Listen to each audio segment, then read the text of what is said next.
अफगानिस्तान में तालिबान की सत्ता में काबिज होने के बाद एक बार फिर 9/11 जैसे हमलों का खतरा। ब्रिटेन की खुफिया एजेंसी के प्रमुख की दुनिया को चेतावनी, कहा अलकायदा स्टाइल के हमले मुमकिन। सामने आया तालिबान का एक और खौफनाक चेहरा, पूर्व उपराष्ट्रपति अमरुल्लाह सालेही के बड़े भाई की बेरहमी से हत्या। दिल्ली में भारत और ऑस्ट्रेलिया के रक्षा मंत्रियों की द्विपक्षीय बैठक। रक्षा मंत्री राजनाथ सिंह ने कहा, तालिबान की मदद से अफगानिस्तान में कई आतंकी गुट शांति के लिए बन सकते हैं बड़ा खतरा। राष्ट्रपति रामनाथ कोविंद का प्रयागराज दौरा आज। नेशनल लॉ यूनिवर्सिटी का करेंगे शिलान्यास। हाईकोर्ट से जुड़े कार्यक्रमों में शिरकत करेंगे। यूपी के लिए बीजेपी ने बनाई बड़ी योजना। आने वाले दिनों में दोनों डिप्टी सीएम को बनाएगी पन्ना प्रमुख। प्रदेश अध्यक्ष और संगठन के शीर्ष नेता भी पन्ना प्रमुख के रूप में नजर आएंगे। आज से बूथ विजय अभियान शुरू करेगी बीजेपी। 27,000 शक्ति केंद्रों को जीत का मंत्र देंगे जेपी नड्डा। मथुरा पर योगी सरकार का बड़ा फैसला। कृष्ण जन्मस्थल के 10 किलोमीटर का इलाका तीर्थ स्थल घोषित। अब नगर निगम के 22 वार्ड में नहीं बिकेगी शराब और मीट। माफिया मुख्तार का हाथ थामने को तैयार। एआईएम पार्टी प्रवक्ता असीम वकार का बयान, कहा मुख्तार एआईएम से चुनाव लड़ना चाहे तो दिया जाएगा टिकट। बाराबंकी में ओवैसी पर एक और मुकदमा दर्ज। राष्ट्रीय ध्वज के अपमान का आरोप। कल सामाजिक सौहार्द और कोविड प्रोटोकॉल उल्लंघन के मामले में केस हुआ था दर्ज। यूपी चुनाव से पहले सपा का ऐलान। 20 सितंबर को रायबरेली के ऊंचाहार में लगवाएगी फूलन देवी की प्रतिमा। सपा पिछड़ा प्रकोष्ठ के अध्यक्ष करेंगे मूर्ति का अनावरण। यूपी चुनाव से पहले कांग्रेस निकालेगी प्रतिज्ञा यात्रा। 12,000 किलोमीटर तक चलने वाली यात्रा में गांव और कस्बों में जाएंगे कांग्रेस। यूपी विधानसभा चुनाव के लिए कांग्रेस ने कसी कमर। दिवाली के बाद जारी करेगी प्रत्याशियों की पहली लिस्ट। लखनऊ में कैमरे में कैद कांग्रेस कार्यकर्ताओं की अनुशासनहीनता। पार्टी कार्यालय के बाहर एक दूसरे को पीटा, गालियां भी दी। एएमयू में लगी जिन्ना की तस्वीर हटाने की मांग फिर उठी। तस्वीर हटाने की मांग को लेकर बीजेपी कार्यकर्ताओं ने पीएम के नाम खून से पत्र लिखा। अयोध्या के संत समाज ने भी एएमयू से जिन्ना की तस्वीर हटाए जाने की मांग की। कहा, जिसने देश को बांटने का काम किया उसकी तस्वीर लगाने की जरूरत नहीं है। दोबारा सीतापुर में जेल में शिफ्ट किए गए सपा सांसद आजम खान ऑक्सीजन लेवल कम होने पर लखनऊ के मेदांता में भर्ती थे। कैबिनेट मंत्री गणेश जोशी ने केंद्रीय मंत्री जितेंद्र सिंह से मुलाकात की। दोनों ने भारतीय सर्वेक्षण विभाग के कार्यालय का भ्रमण किया। उत्तराखंड में आगामी चुनाव को लेकर बीजेपी के प्रदेश प्रभारी खटीमा पहुंचे। पार्टी कार्यकर्ताओं को विधानसभा चुनाव में जीत का मंत्र दिया।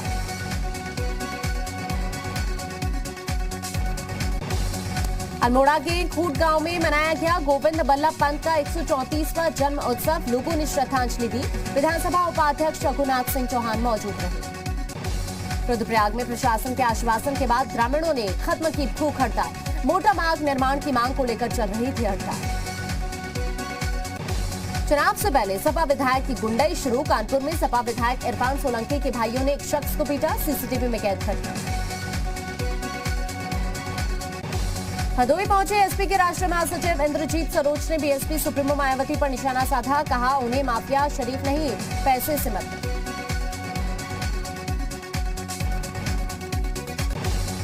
चंदौली में सेना भर्ती की तैयारी कर रहे युवाओं के बीच पहुंची एसपी के राष्ट्रीय सचिव मनोज सिंह डब्लू।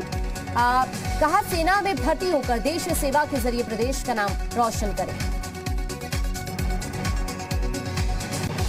प्रयागराज में पूर्व सीएम कल्याण सिंह की अस्थियों को त्रिवेणी संगम में किया गया विसर्जित। बेटे राजवीर सिंह ने विसर्जित किया। प्रयागराज में लगातार बढ़ रहे हैं डेंगू के मामले। अब तक डेंगू के 67 केस आए सामने। अस्पतालों में रिजर्व किए गए बेड। लखीमपुर में तेजी से फैल रहा है रहस्यमय बुखार। शहर से लेकर ग्रामीण इलाकों तक मरीजों की संख्या बढ़ी। बागपत की कलेक्ट्रेट में आयोजित किया गया युवाओं के लिए कार्यक्रम। पुलिस और आर्मी में रुचि रखने वाले युवाओं को अधिकारियों ने टिप्स दी। ग्रेटर नोएडा में अवैध यूनिपोल लगाने वालों के खिलाफ प्राधिकरण की कार्रवाई जारी। अवैध यूनिपोल जब्त कर जुर्माना लगाया जा रहा है। सहारनपुर में पान मसाला उत्पाद की चोरी रोकने के अभियान में जीएसटी टीम ने छापेमारी की। मौके पर पकड़ी गई 1 करोड़ रुपए से ज्यादा की चोरी। फर्रुखाबाद में शख्स ने आपसी विवाद में पत्नी को चाकुओं से गोदकर खुद लगाई फांसी। महिला गंभीर हालत में अस्पताल में भर्ती।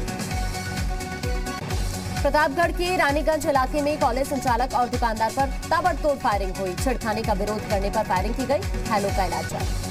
नोएडा में पुलिस ने 3 शातिर लुटेरों को गिरफ्तार किया। कब्जे से कैश और 3 मोबाइल फोन बरामद। देवरिया में फर्जी आधार कार्ड बनाने वाले गैंग के 2 सदस्य गिरफ्तार। कब्जे से लैपटॉप और अन्य सामान बरामद। नोएडा में पुलिस ने मारपीट करने वाले एक आरोपी को गिरफ्तार किया। बुधवार को एक सोसाइटी में आरोपी ने मारपीट की। बुलंदशहर में लूट की वारदात को अंजाम देने वाले 2 आरोपी गिरफ्तार, कब्जे से 4 बाइक और तमंचा बरामद।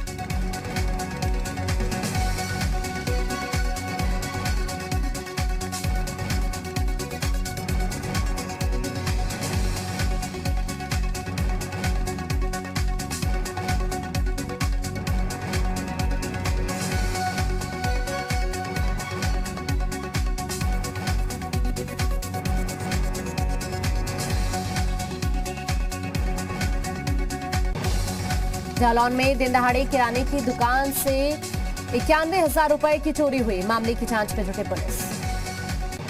बुलंदशहर में वाहन चोरी करने वाले गैंग का खुलासा, पुलिस ने 11 बाइकों के साथ 2 आरोपी गिरफ्तार किए। सहारनपुर में एक शख्स की संदिग्ध परिस्थितियों में मौत, परिजनों ने लगाया जहर देने का आरोप। तहरीर के आधार पर जांच में जुटी पुलिस। मुजफ्फरनगर में ट्रांसफार्मर चोरी करने वाले गैंग का खुलासा, पुलिस ने 3 आरोपी गिरफ्तार कर जेल भेजे। गाजियाबाद में पुलिस ने धोखाधड़ी करने वाले गैंग का खुलासा किया, 5 आरोपियों को गिरफ्तार कर जेल भेजा। फर्रुखाबाद में पुराने झगड़े को लेकर हुए विवाद में शख्स की गोली मारकर हत्या, पिता की तहरीर के आधार पर जांच में जुटी पुलिस। जालौन में 5 साल की बच्ची के साथ रेप करने वाले आरोपी को कोर्ट ने सजा सुनाई। आरोपी को 25 साल का कारावास और 70,000 का जुर्माना। मथुरा में हेड कांस्टेबल के घर हुई चोरी का खुलासा, पुलिस ने 2 आरोपियों को गिरफ्तार कर चोरी का 80% सामान बरामद किया। हल्द्वानी में पुलिस ने की बड़ी कार्रवाई, 550 नशीले इंजेक्शन के साथ 1 आरोपी गिरफ्तार, मामले की जांच जारी। बुलंदशहर में किराना व्यापारी के घर में लूट, तमंचे की नोक पर 2 बदमाशों ने लूटे जेवर और कैश, मामले की जांच में जुटे पुलिस। जालौन में रेलवे टिकट का अवैध व्यापार करने वाला आरोपी गिरफ्तार हुआ, लैपटॉप, प्रिंटर और टिकट बरामद। बदायूं में 1500 रुपए के लिए भाई ने की भाई की हत्या, मुकदमा दर्ज कर फरार आरोपी की तलाश में जुटे पुलिस। नोएडा में पुलिस ने हत्या के प्रयास के मामले में थे वांछित 2 आरोपी गिरफ्तार किए, मुठभेड़ के बाद गिरफ्तारी हुई। ललितपुर में गरीबों में वितरण के लिए आई गेहूं की कालाबाजारी का मामला सामने आया, सरकारी गेहूं से भरी जीप बरामद हुई, 2 लोगों के खिलाफ मुकदमा दर्ज। कन्नौज में ट्रैक्टर की टक्कर से पलटी मैजिक, हादसे में 7 लोग घायल हुए, पुलिस ने घायलों को इलाज के लिए भर्ती कराया। ललितपुर में पानी से भरी खदान में नहाने गए 2 छात्रों की डूबकर मौत, पुलिस ने शवों को पोस्टमार्टम के लिए भेजा। लखनऊ में उत्तर प्रदेश पावर कॉर्पोरेशन के निष्कासित कर्मचारियों का धरना प्रदर्शन 2 महीने से जारी, रिक्त पदों पर भर्ती को लेकर प्रदर्शन कर रहे। रुद्रप्रयाग में भर-भराकर गाड़ियों पर गिरा पहाड़, कैमरे में कैद हुई लैंडस्लाइड की खौफनाक तस्वीरें, मौजूद लोगों ने भागकर बचाई जान, मलबा हटाने में जुटी प्रशासन की टीमें।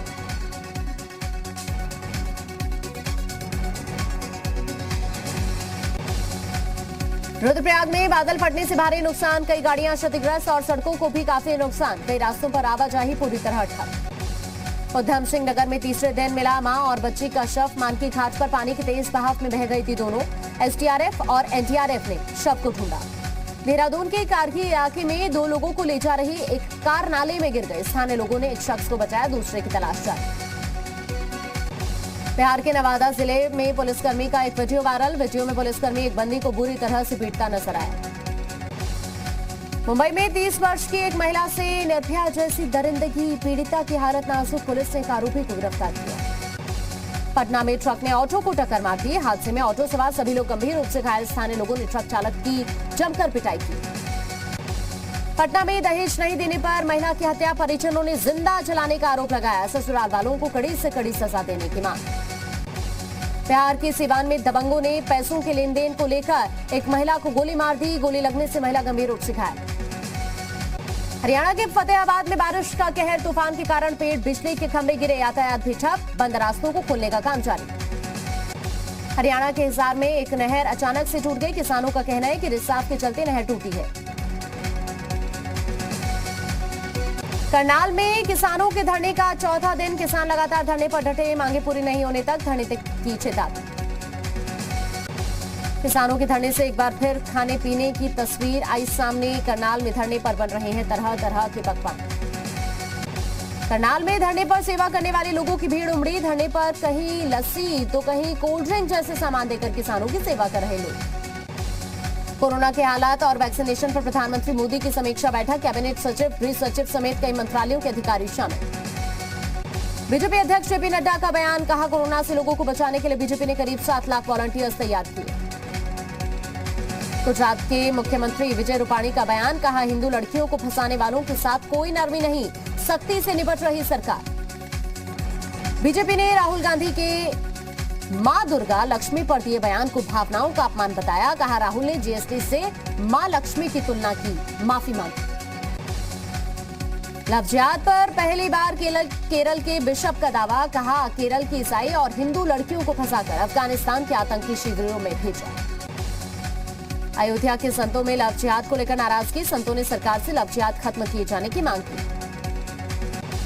दारुल उलूम फिरंगी महल के प्रवक्ता मौलाना सुफियान निजामी का बयान, कहा चुनाव के वक्त ध्रुवीकरण की कोशिश। गणेश उत्सव की शुरुआत अगले 10 दिनों तक विराजेंगे गणपति बप्पा, कोरोना की तीसरी लहर की आशंकाओं को देखते हुए गाइडलाइंस जारी। गणेश उत्सव की शुरुआत कोरोना की तीसरी लहर की आशंकाओं को देखते हुए बीएमसी ने सख्त गाइडलाइंस जारी की। देश में गणेश उत्सव की धूम, पाबंदियों के बावजूद मुंबई में गणेश उत्सव को लेकर उत्साह। पुणे में गणपति बप्पा ड्रोन कैमरे पर सवार होकर पुणे की सैर के लिए निकले। ड्रोन कैमरों पर भक्तों ने बप्पा का शानदार जुलूस निकाला। पुणे में गणपति को एक भक्त ने 5 किलो सोने का मुकुट चढ़ाया, इसकी कीमत करीब 6 करोड़ रुपए। मुंबई के परेल के सबसे मशहूर और पुराने पंडाल में विराजे बप्पा, यहां प्रतिमा को मुंबई के राजा के नाम से जाना जाता है। लुधियाना में कारोबारी ने गणेश चतुर्थी के मौके पर चॉकलेट से इको फ्रेंडली गणेश बनाए। गणेश उत्सव के मौके पर नागपुर में भगवान गणेश की भक्ति में डूबे लोग, बप्पा की आरती में शामिल हुए भक्त। एक्ट्रेस इशिता दत्ता ने खुद बनाई गणपति बप्पा की प्रतिमा, वीडियो वायरल। करदाताओं के लिए अच्छी खबर, आप 31 दिसंबर तक फाइल कर सकेंगे इनकम टैक्स रिटर्न। हवाई क्षेत्र के लिए 100 दिन की योजना, 5 एयरपोर्ट और 6 हेलीपोर्ट बनाए जाएंगे। निर्यात योजनाओं का 56,000 करोड़ का बकाया जल्द चुकाएगी सरकार, 45,000 से ज्यादा निर्यातकों को होगा फायदा। कोटक महिंद्रा बैंक ने होम लोन की ब्याज दर में 15 बीपीएस की कमी की, अब 6.5% पर मिलेगा कर्ज। पंजाब नेशनल बैंक की पुरानी चेकबुक 1 अक्टूबर से बंद हो जाएगी, परेशानी से बचने के लिए नई चेकबुक के लिए अप्लाई करें। लगातार हो रहे घाटे के चलते फोर्ड ने प्रोडक्शन बंद करने का फैसला लिया, इसका असर कंपनी के 4,000 कर्मचारियों पर होगा। भारत इंग्लैंड के बीच 5वां टेस्ट मैच रद्द, कोरोना के खतरे की वजह से मैच को रद्द किया गया। टेस्ट सीरीज के नतीजे पर सस्पेंस बरकरार। अगले साल जुलाई में टीम इंडिया फिर इंग्लैंड का दौरा करेगी, 3 वनडे और 3 टी20 मैच की सीरीज खेलेगी। टी20 वर्ल्ड कप के लिए साउथ अफ्रीका टीम घोषित, डू प्लेसिस, इमरान ताहिर और क्रिस मॉरिस बाहर, टेबा वाबुमा के हाथ में कप्तानी सौंपी।